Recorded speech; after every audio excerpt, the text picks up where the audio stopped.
In other news, resolving Somalia's refugee crisis recently became urgent after a tripartite agreement between the UNHCR, the Kenyan government and the federal government of Somalia to clear the Dadaab camp.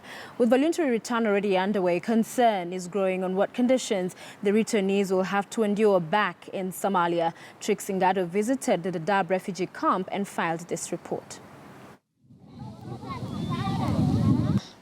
It's all in the numbers. For a camp that was meant to settle just 90,000 refugees, 500,000 is overkill. The bloated population of Dadaab refugee complex saw a rise in insecurity, something the Kenyan government recently grew wary of.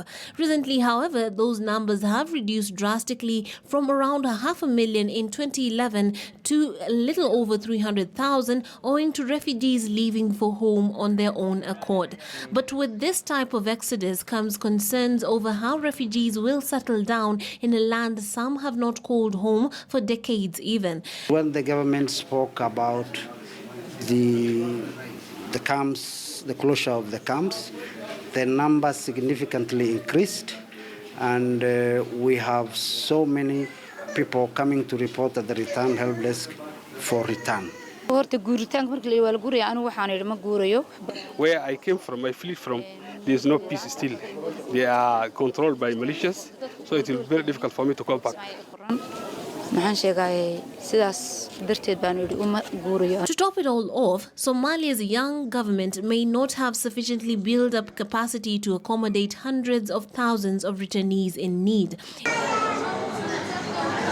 It is unclear if the returnees will be able to access such facilities back home. The special envoy of the Somali refugee situation says the Jubilant administration is doing all it can to accommodate the droves returning home, but needs all the help it can get.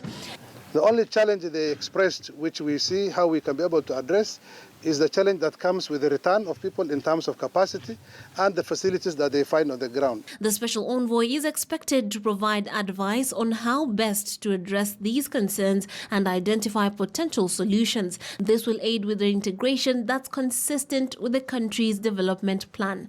There is a present number of Kenyans who are in the camp. There is foreigners who are not necessarily Somalis who are in this camp. There are those of Somalis who have been given an opportunity in process for resettlement. There are those who are now returning voluntarily. So all this requires a process in which, therefore, you can unpack this complex and sort out each one on its own merit. Since the year 1991, this community has played host to a population of refugees over 300,000, a population that was originally supposed to be just 90,000. But with the repatriation program now a reality, change has come a-knocking. Trix Ingado, KTN News.